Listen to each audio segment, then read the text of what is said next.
If you have your lesson books or Bibles, turn to Mark, the 6th chapter. We're going to be in Mark 6th chapter, verses 1 through 6 today for a short time.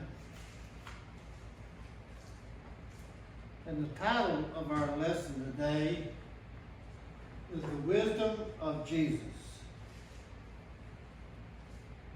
You know, we have studied wisdom in several lessons already this year. We know that wisdom was with God from the foundation of the time. We know that God is wisdom. We know Jesus is God because He's the Godhead. So we're going to look at wisdom of Jesus this morning. And the thing that we want to really be careful of in our life is that we never get to the point that we despise God's wisdom. And you know, Chris and I have talked coming over several times. And if you look at the world today, the way we're going, the things that's happening, you see that God's wisdom is being today is being despised. People are turning their back on God. And we see that every day in our life. But we want to look at what Mark has to say in Mark, the 6th chapter. Now keep in mind that just before Mark, the 6th chapter, back in Mark 5, Jesus is doing his ministry in the Galilean area. He's in Galilee and he's in Capernaum. That's where he's living. But keep in mind that he was raised up in Nazareth. And he was often referred to as Jesus of Nazareth, even though he lived in Capernaum during his ministry. Now, Mark says this to us in the first 1a of that verse, that Jesus left there and went to his hometown. Where's there? Where did he leave from? Well, if you go back to chapter 5, you see that he was in the Decapolis area, the Gadarene area where the demons were. He was over there and he had cast out demons there. So he had finished his ministry at this time, and he's getting ready to come back across the Sea of Tiberias, or the Sea of Galilee, back to where I believe, and I'll tell you why I think it is Capernaum later in our lesson, but I believe he's coming back now and going to go back to Capernaum. But he's already been Capernaum, so now he goes to his hometown, which is Nazareth. This is his hometown. Mark refers to him as the Jesus of Nazareth. So he's going to the town called Nazareth. If you look at Nazareth, and if you look at where his residence was in Capernaum, it's about 15 miles traveled by foot. So Jesus leaves the place by the Sea of Galilee, wherever he's at, and we see in the last part of chapter 5 that Jairus' daughter was raised from the dead. So Jesus has raised Jairus' daughter. So that's why I say that Jairus was a synagogue ruler there in Capernaum. So that's why I think in verse 15 when he says that he came back from across the lake, that he run into Jairus in Capernaum, and he asked him to raise his daughter, heal his daughter. And there in the chapter 5 we see that Jesus actually heals the girl, which is Jairus' daughter. And after this happens, then Jesus goes on back to his town in Nazareth. Mark then goes on to say, and you see here in Nazareth, as I said, it was about 15 from here to here, about 15 miles by foot. Then he says in verse 1b, the last part of that verse, he says, and Jesus was accompanied by his disciples. Well, Mark draws attention to the disciples accompanying Jesus, but in this narration, the apostles play no direct role whatsoever in this lesson today.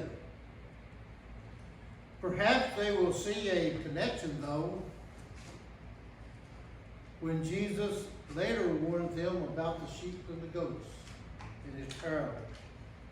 We see that in Matthew 10:16. He says, I am sending you out like sheep among wolves.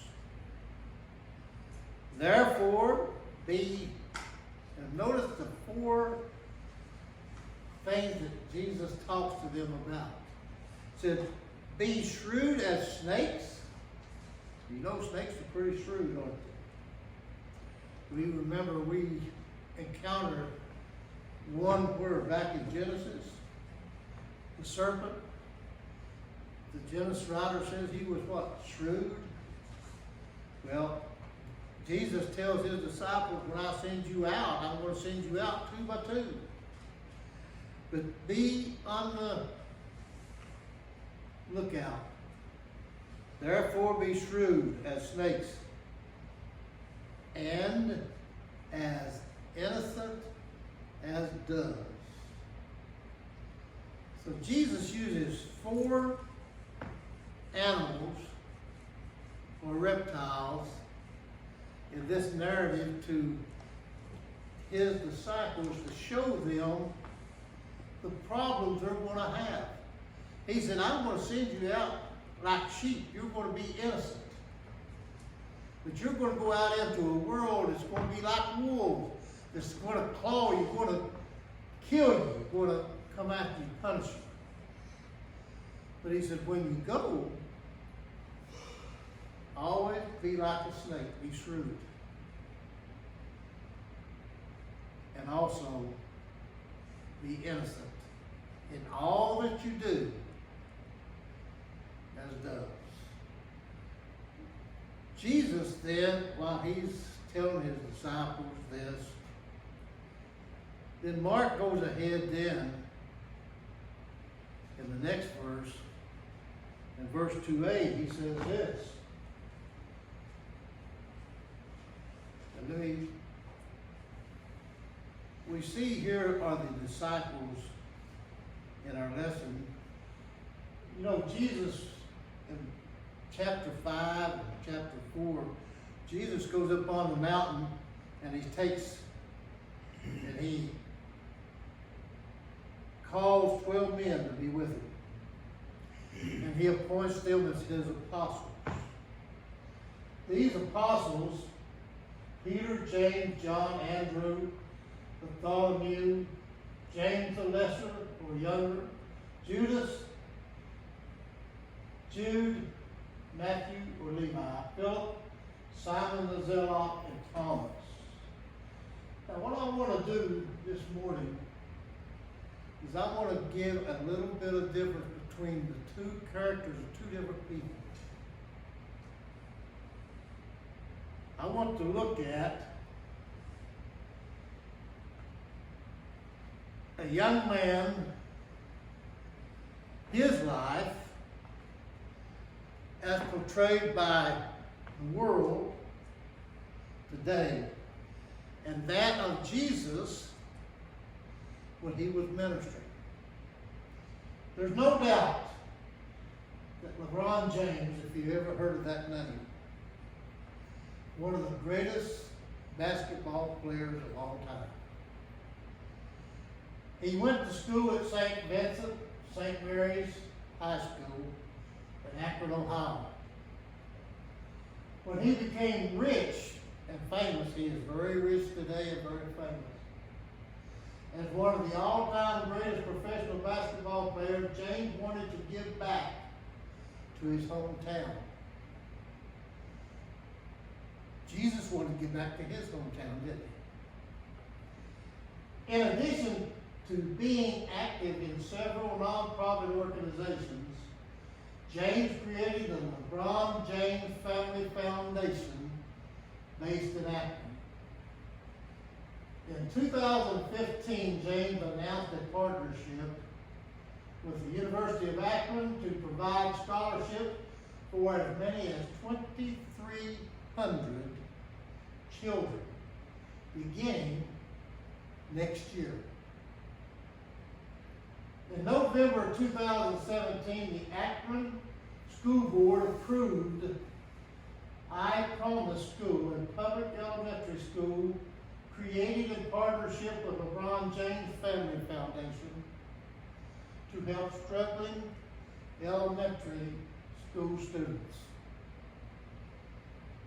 James later reflects, notice what he says here, that it was the most important professional accomplishment of his life. Not his basketball, not his fame and fortune, but the ability to be able to give back to his community. The people of Akron are grateful to their hometown hero. And notice what it says. Akron was grateful to LeBron James, a man, a hero, because of his mighty miracles and powerful teaching. Jesus also should have been a hometown hero to the people of Nazareth. But it was not that way. Why? Why would LeBron James looked upon as a hero today, and Jesus in his time of ministry, as we're going to find out, was rejected? We see this happening today, don't we? We see that, and let me say this, I believe with all my heart that LeBron James' heart was in the right place because he wanted to help his community. Jesus wanted to help his people. And it says in verse, getting ready, he said,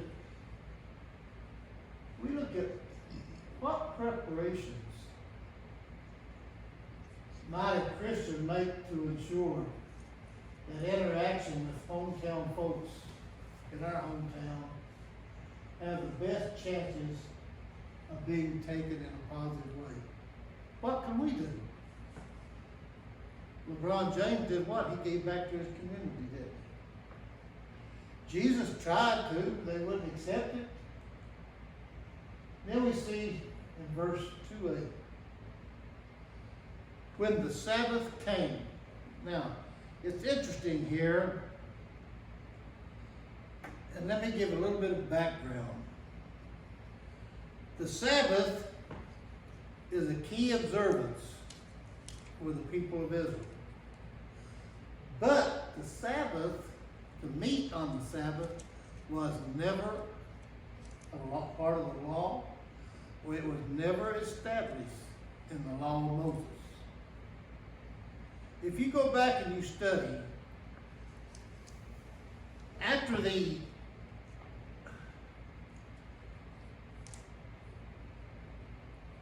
capture of Babylon, when they went into exile, they didn't have the temple. They didn't have the place that they would normally worship. So they started in Babylon, and we see in the next part of it that he began to teach in the synagogues. Well, due to the Babylonian exile, the people started to gather together to worship on the Sabbath. It was the day of their sacrifices. It was the day that was set aside by God to do what? Rest. Now that's the only thing it was for, was to rest. But while they were in exile, they would meet, and that's how they would come together on the Sabbath as a group. And that's why in verse 2, Mark says, when the Sabbath came, he began to teach in the synagogues, because this tradition flowed over from the Babylonian captivity into the time that Jesus began his ministry. And that's how it came about, of them meeting on the Sabbath. And it says that he began to teach the people, the audience. Who was in that audience? I believe there was the Pharisees, the Sadducees. I believe there were Gentiles there. I believe there were Samaritans there. I believe there was all races at that particular time. This practice developed and became a commonplace over time in Jesus' ministry for them to meet on the Sabbath. It eventually took root in Israel, homeland, as the Jewish people returned from exile. Then we see in verse 2c, it says this, and many who heard him were amazed. Now notice, Jesus is in Nazareth. He goes back to his hometown, and this is something that's hard for me to understand from a human standpoint. He goes back to his hometown. He's known there. Everybody knows his family. And he says they all were amazed to hear him. All of them. You know, people are often amazed at Jesus' teaching and his mighty acts all through his ministry. But Mark records different kinds of astonishments. Some is from confusion, but more generally it is surprised at the authority that Jesus actually showed in his teachings.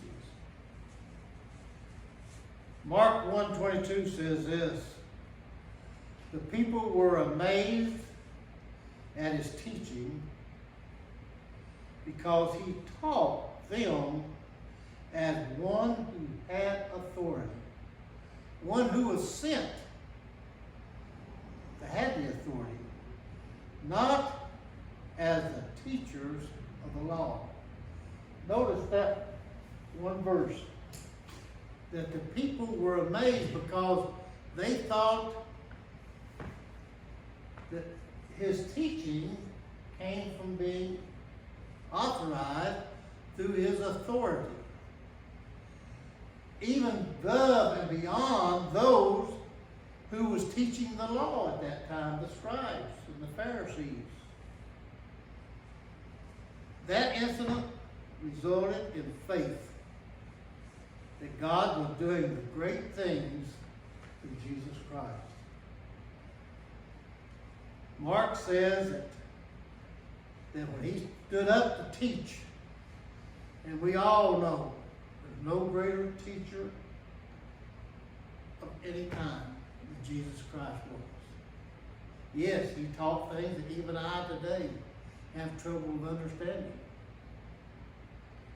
But yet, he taught and amazed people. Then we see in verse 2d, the last part of that verse, they were so amazed that they started talking among themselves. They said, where did this man get these things? Or where did this man get this wisdom from? Talking about Jesus. What's this wisdom that he has been given him? What is this wisdom? 3 questions answered. What are these remarkable miracles he is performing? They could see with their eyes, couldn't they? They were amazed at what they heard. They wanted to know where he got this wisdom from. Well, the teachers and the ones that knew the law knew that wisdom came from God, didn't they? They were struggling, I believe, within themselves because they knew by these questions they asked that this was the Messiah. Because when they asked, what is the wisdom that he's teaching? What are these miracles that he's performing? Only somebody that had the authority of God that came down as the Messiah would even have this authority and this ability. And they were so amazed of what he was doing. Then some of them in the crowd said this. Some of them said, how did he get this wisdom? Where did it come from? But there was others said this. Isn't this the carpenter? Well, you know, it was a common practice in the Jewish people that fathers often would train their boys, the male offspring, to follow in their footsteps. Well, we know that Joseph was called a carpenter, wasn't he? So now, Mark says that some of them in the crowd, because they knew that he was called, that Jesus was raised in Nazareth, they've seen him from the time he was a boy. They knew that his father had trained him as a carpenter. They said, well, isn't this the carpenter? Rhetorical question. They knew he was, but it was a rhetorical question. Then they go ahead and they say after that, isn't this, oh wait, I'm sorry. Among the ancient Jews, every father was bound to do 4 things for his son. He was to circumcise his son on the 8th day. They were to redeem their son. You know, God told them, said, the firstborn is mine. You had a choice. You either had to redeem him back with silver shekels, or you had to do like Hannah did, give him to God to be brought up in God's hands by the priest. So they knew that the men then had to do 1 or 2 things. They had to buy back the firstborn. Then, third, they had to teach him the Mosaic law.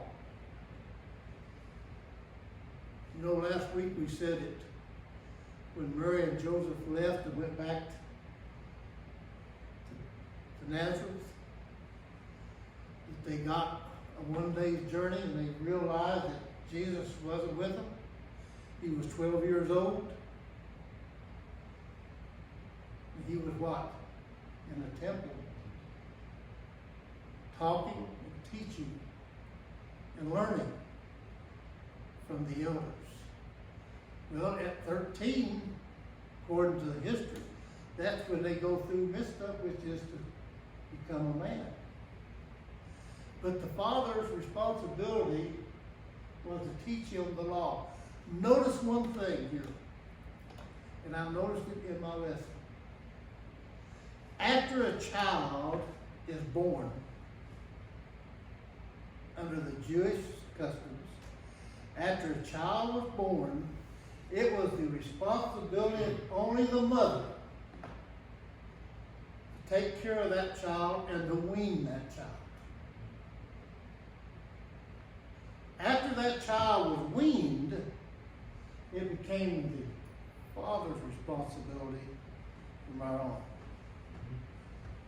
And the father's responsibility was to see that that child was circumcised. Why do I say that? Let's go back in history. I know this is off my lesson, but it's a thought. Remember when Moses refused to circumcise his son? And his wife cursed him because he didn't follow the law. After he circumcised, what did she do? She threw the flesh at Moses' feet. Because Moses had not done what? Follow the law of his people. So it was the father's responsibility. It wasn't her responsibility. She knew what had to be done. But Moses was the one that was at fault, not her. So it was the father's responsibility to teach him the law, and finally was to teach him a trade.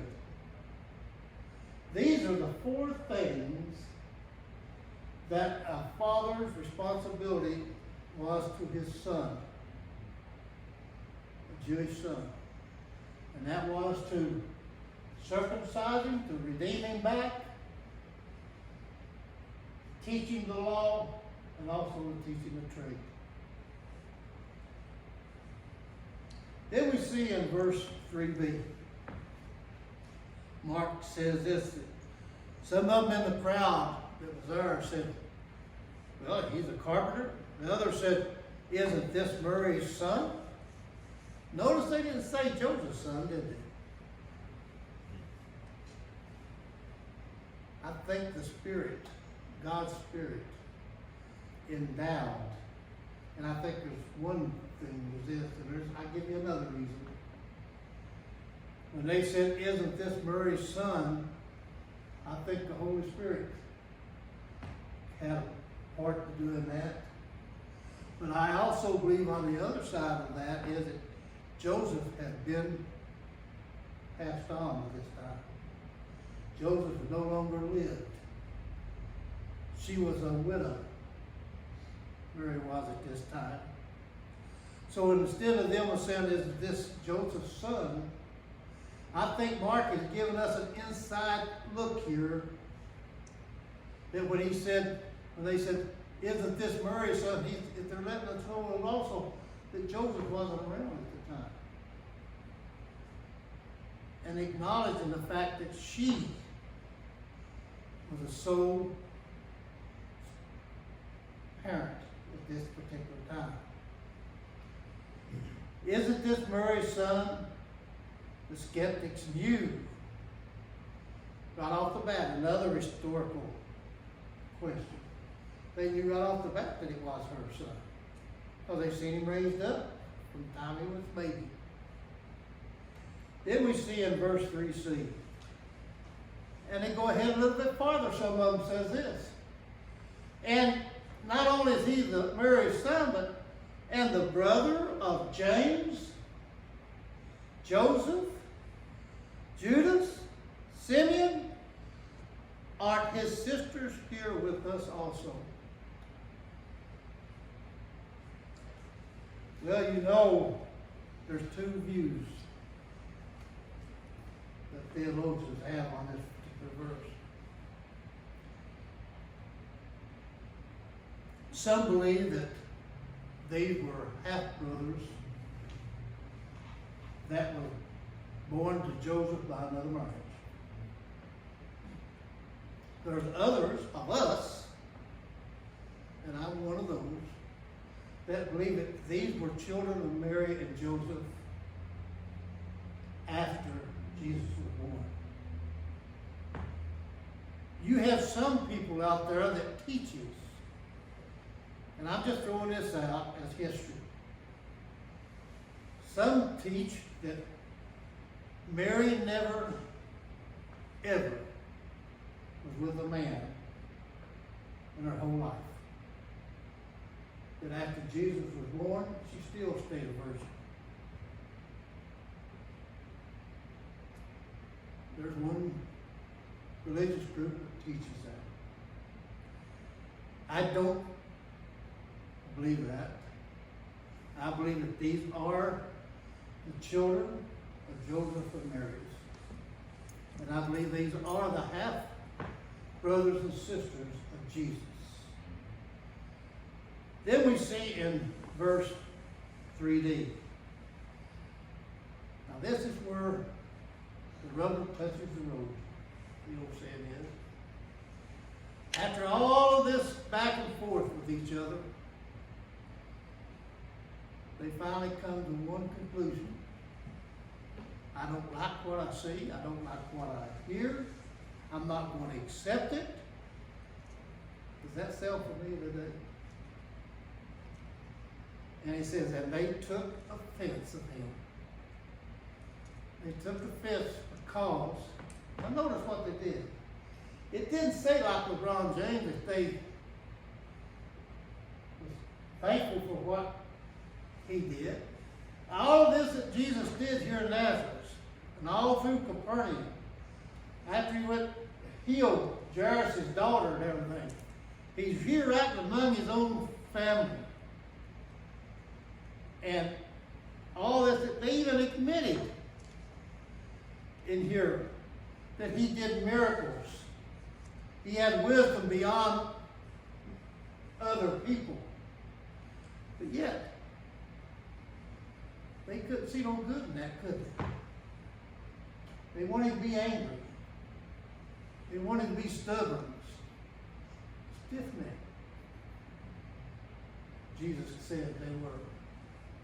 And by doing so, they became very offensive of Jesus. And then we see then, in verse 4, Jesus said to them, oh, how true this is. And you know, let me say this. I don't put myself nowhere in the realm of Jesus, but I can relate to this one verse right here. It says, Jesus said to them, a prophet is not without honor, except in his own town, among his relatives, and his own home. You know, it's hard. Jesus knew it was hard. He did not have any honor whatsoever. His own family, his own brothers and sisters rejected him even in his early ministry. And he said, a prophet has no honor. You know, a lot of times you can live a life in your own town, or your own family, immediate families. Try to do everything that you think is possibly right. And yet you will still be called names. You will be rejected. Because Jesus says, just because you do right, that doesn't mean that you're going to be accepted. And they even hated Jesus. They even set out to try to capture him and kill him. Because he was what?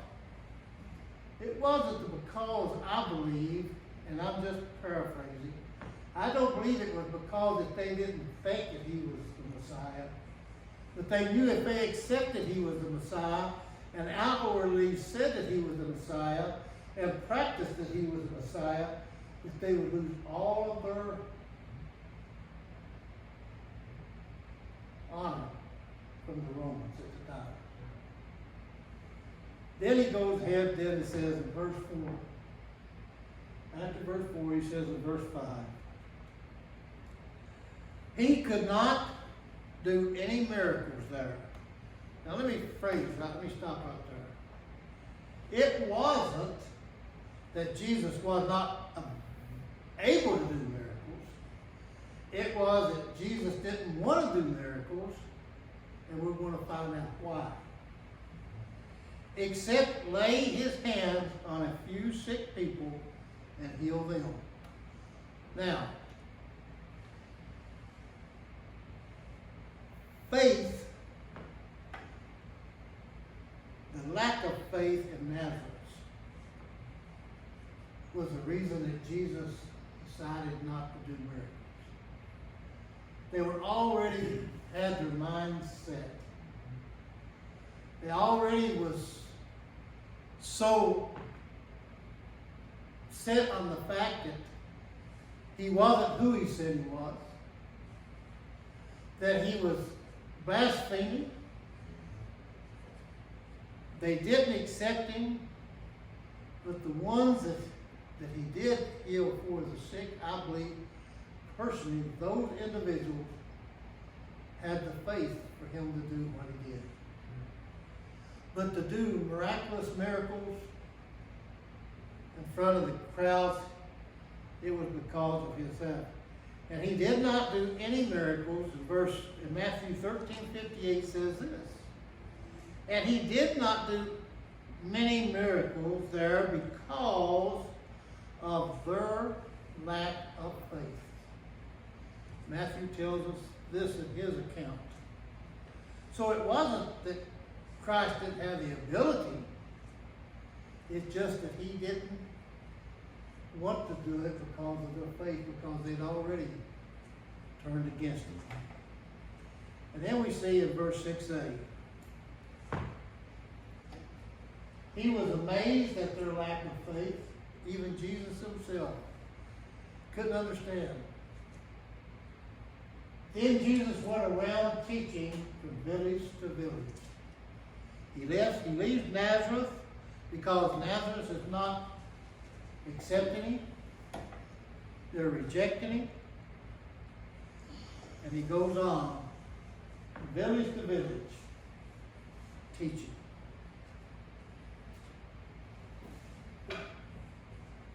Then we see that in 6b, then Jesus around, he went village to village. Jesus told his disciples, if you remember, when he sent them out 2 by 2s, he said, when you go out, when you go into a town or a city, and you're not accepted or not invited, turn away, shake the dust off your feet, and leave. That's what Jesus did in Nazareth, wasn't it? They were not acceptable. They didn't accept him. So what does he do? He shakes the dust off his feet and he leaves. And he goes on to his ministry, on teaching. I like to say one thing, and I'm going to close. We see this all through Scripture. And you're looking at one right here. God uses ordinary people like me. I'm not extraordinary, but he does take people and do extraordinary things with them. A lot of times we don't know how much work we do for God's kingdom. We don't know if our planting falls on good ground or bad ground. That's for God to decide. But as God's children and as Christians, our sole purpose is the same as what Jesus said when he was talking to the crowd and talking to his disciples. We are to seek the lost and save them. Plant the word. That's all we have to do. And keep in mind, no matter how hard we think we have it, look at the other side of what Jesus is about.